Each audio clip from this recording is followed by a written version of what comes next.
Hello again, my fellow politicos out there in YouTube land. Today's video, I'm going to talk to you about what happened last week at the January 2018 meeting of the Guilford County Republican Party. And for an organization that just took 3 months off for the holidays, and the fact that we meet early in the month, so our last meeting was in October, for an organization that took 3 months off. This meeting was it was low on substance, and overall it was pretty, I don't want to say a waste of time, but it was pretty disappointing to say the least. We did get started at 6:56 p.m., a few minutes early, and the chairman, Troy Lawson, said that this was because that he wanted to get the meeting over before the big college football championship game between who cares and who cares, begun. And my opinion of it, look, okay, I'm a fan. I'm not a college football fan, but I am an NFL fan and a Major League Baseball fan. Now, if the Orioles or Ravens were playing in a big game, and I had a county GOP meeting the same night, and there was a time conflict, I could either leave the meeting early or not show up at the meeting at all, And if I were the chair of a political organization that had a meeting usually scheduled on the same night as a athletic championship game, I should be able to use my power as chairman to move the meeting to a different night if it was going to cause such a conflict. But unfortunately, Mr. Lawson did not do that in this case. I will say, though, after the meeting, I ran a lot of errands around town, and there's hardly any cars on the road. So if you're going to run errands and you're more of a night person like I am, always run them on the same night as the National College Football Championship. Okay. But of course, we started the meeting a few minutes early, and Troy Lawson, of course, said that he had sent an email out a couple weeks prior, but he was going to step down as chairman, finish out his one term as chairman at the convention coming up on March the 2nd. And he just said that it's a very demanding job, and he just finished his MBA not too long ago, so he wants to kind of go back into the business field. I understand that. Didn't know him all that well because I only went to my first meeting back in August.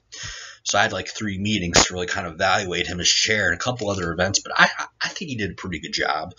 The one thing that bothered me, and that if he ran for a second chair, I would definitely evaluate him on heavily, and probably put a point against him on, was that he served as county party chairman while also running for a seat in state legislature.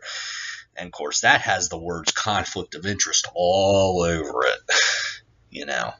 I mean, Tina Forsberg did a really good job stepping up as a very, very good vice chair who was serving most of the time as a chair because Troy Lawson was out campaigning.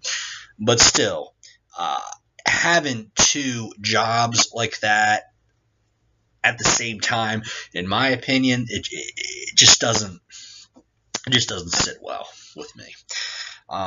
So now we went into our general program, which we always have a speaker at these meetings. Tonight was Dr. Linda Petro, who has a PhD, and she talked about building your precinct. And she pulled out a quote from Cicero from 49 BC.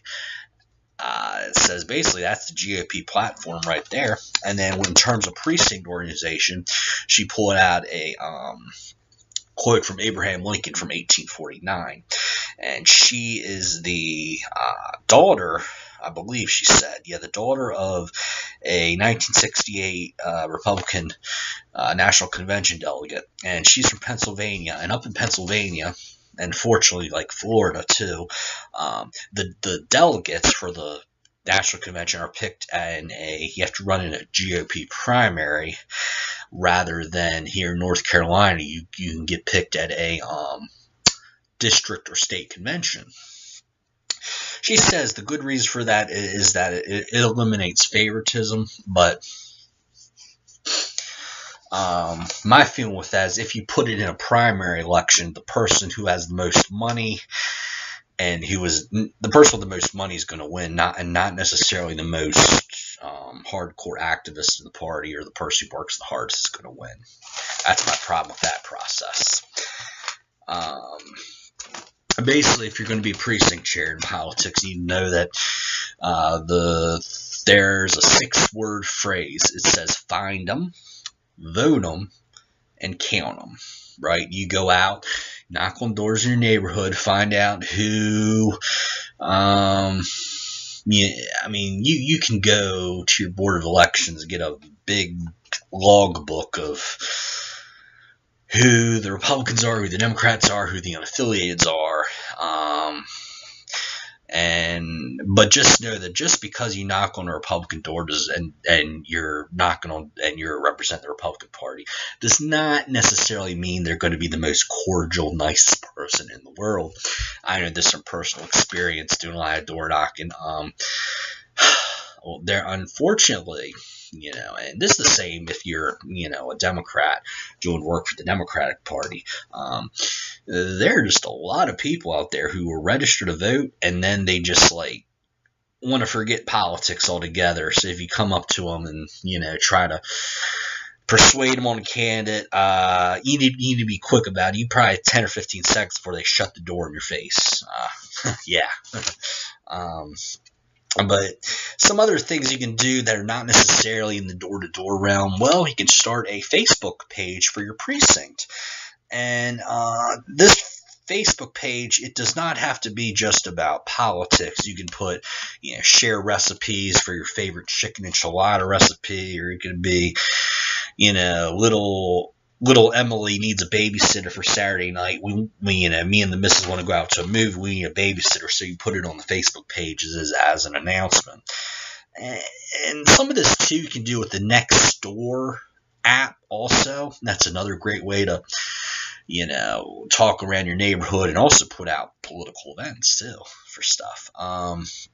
Another thing that Mrs. Petro said was that, really make an effort to talk to the unaffiliated voters. A lot of unaffiliated voters were actually, at one time, and now are formally Republican voters.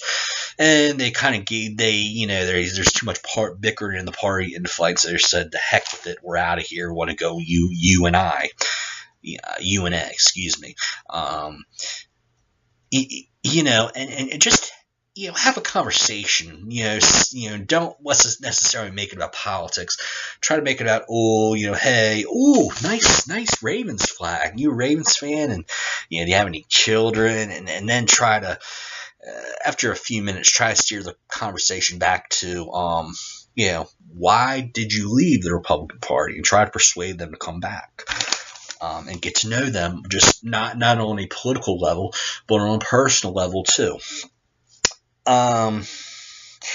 The district chair and county chairs administration arm of the NCGOP is currently working on a 12 to 24 month. They're working on a 12-month calendar, but eventually they want to work on a 24-month calendar because these federal election cycles go every 2 years. And there are always going to be dates that are mandated by state law. And if you're a precinct chair, this is especially important that you know when the primary dates are for not just 2020, but also if you live in a city like I do, you want to know when the primary elections are for the municipal elections as well. Also, you want to know what the dates of the county GOP events, your meetings, your conventions, your Lincoln Rega Day dinners, And also, if there are any big community events, like here in Greensboro, we have the National Folk Festival every year. If there's some sort of big spring yard sale or something in the community, put that on there too, and try to go to that. And I'm an introvert, so it's kind of harder for me to talk. But you never know. Just get out there and put yourself out there and see what happens, right?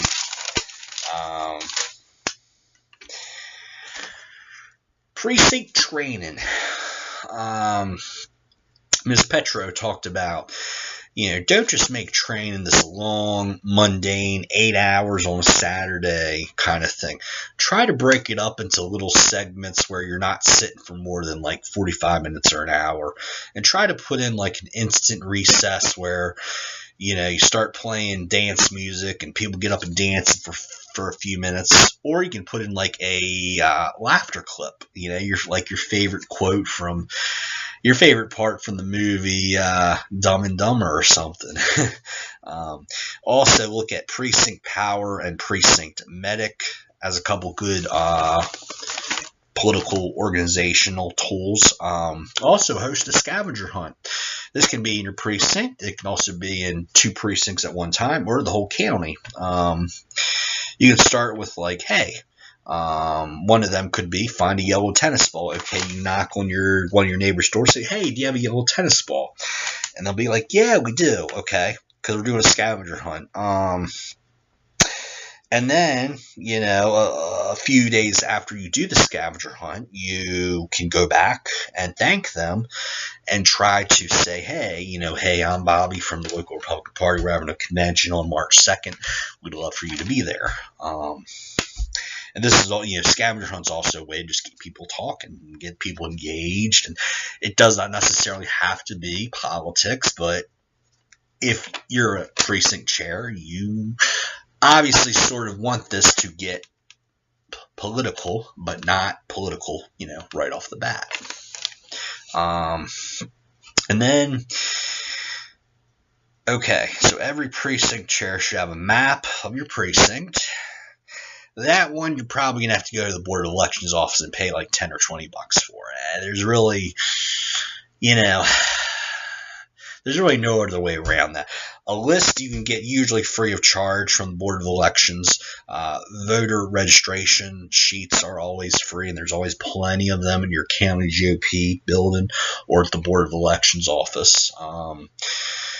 Let's see, know how to register to vote, know what's required, as well as always educate yourself on the various, especially we're in 2019, which is an off election cycle, but if you live in a city, there might be some bond referendums, so know what's going to be in these bond referendums. Also know, not just municipal candidates, but any candidate run for office, know what their positions are, and know, and really just try to give people a 10-second elevator speech about why they should vote for this particular candidate for that particular office.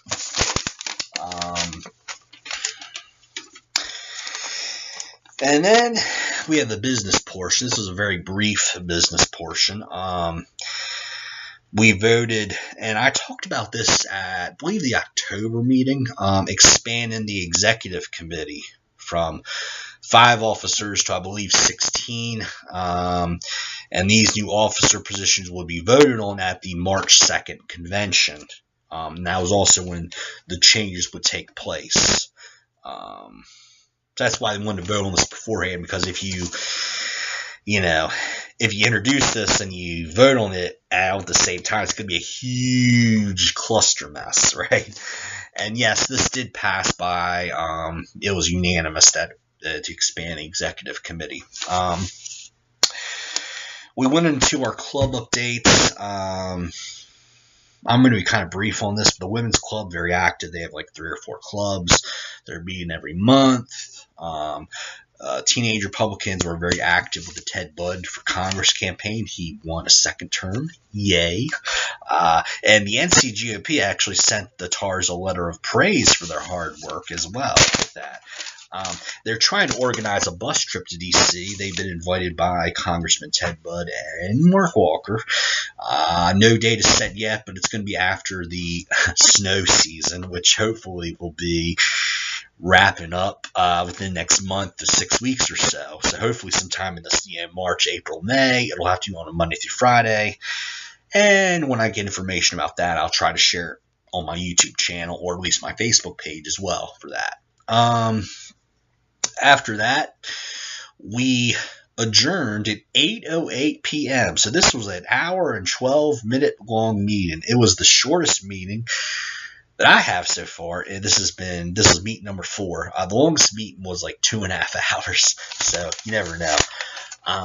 Now the next meeting of the Guilford County Republican Party is going to be on February 4th. Is a Monday night. Always the first Monday of the month, unless there's a holiday like Labor Day or something. And it's going to be at 7 p.m. Of course, the doors open 6:30. It's at the little shopping center right there off Gate City Boulevard. If you're coming north on Gate City from I-73, it's the first. Take a right at the very first shopping place. Shopping center's like right there. Boom, can't miss it. Okay. So that's my video on the Guilford County, the January meeting of the Guilford County Republican Party. But now I'm going to talk to you about some announcements some events that are happening over the next week or two that you should be aware of. Some organizations do a very good job with announcements, and other ones you really have to pick. You have to surf the internet hardcore in order to get these events. But I'm going to try to attend, I think, all these events I'm going to be able to go to. So here we go. The Durham County GOP will be having a meeting on the 15th of January. That's a Tuesday night. The address is 800 North Mangum Street. That's spelled M-A-N-G-U-M. On the second floor of 800 North Mangum Street. They're going to have Dr. Freddie Martin, who is an African-American Republican, and he's been a political consultant for President George W. Bush, Ronald Reagan, and Bill Clinton, believe it or not. And then on the 16th, which is a Wednesday night, at Red Cinemas right here in Greensboro, 1305 Battleground Avenue, we're going to have a screening of the movie The Sentence. This is going to be a night that's dedicated to talking about criminal justice reform. They're going to have a reception, begins at 6 p.m. The movie's going to start promptly at 6:30, and then from 8 to 9 p.m. there's going to be a panel discussion on criminal justice reform. And then the following evening, on January 17th, these events, it's weird. Like, you can go through a period of like 2 to 3 weeks, no events, and then all of a sudden they're like back to back to back to back, right? That's just how politics works a lot of times. But Thursday night, January 17th, there's going to be a meeting of the Wake County Republican Liberty Caucus. And the topic of that meeting is they're basically going to have a parliamentary procedure training class. All about Robert's Rules of Order, how to get through convention, that sort of thing. That's going to be, again, Thursday, January the 17th at 7 p.m. That's going to be at Rally Point Sports Grill at 1837 North Harrison Avenue in Cary, North Carolina. And finally, last but certainly not least, next Monday, January 21st, we have the return of the Republic Speakers Forum. And our guest is going to be someone who whenever she speaks in your local area, you should go see, because she knows her stuff. She's a brilliant speaker. And that is Mrs. Becky Gray of the John Locke Foundation. The topic is going to be facts about North Carolina and what to expect in 2019. That's going to be, again, Monday, January 21st. At at the Kickback Jacks at 1605 Highwoods Boulevard in Northwest Greensboro. The doors open for that at 11:45 a.m. The program begins at 12:10 p.m. and usually ends right about 1 o'clock. And for that meeting, you are required, I believe so. I believe you are required to make a purchase because they're meeting at a restaurant. The first two, the Durham County GOP and the Criminal Justice Reform events, those two are free. The other two, I would expect to, purchase a beverage at least or an appetizer for those events. Okay, that is all, my friends, for the Conservative Pelican. I'm Bobby Crawford. Thanks for watching.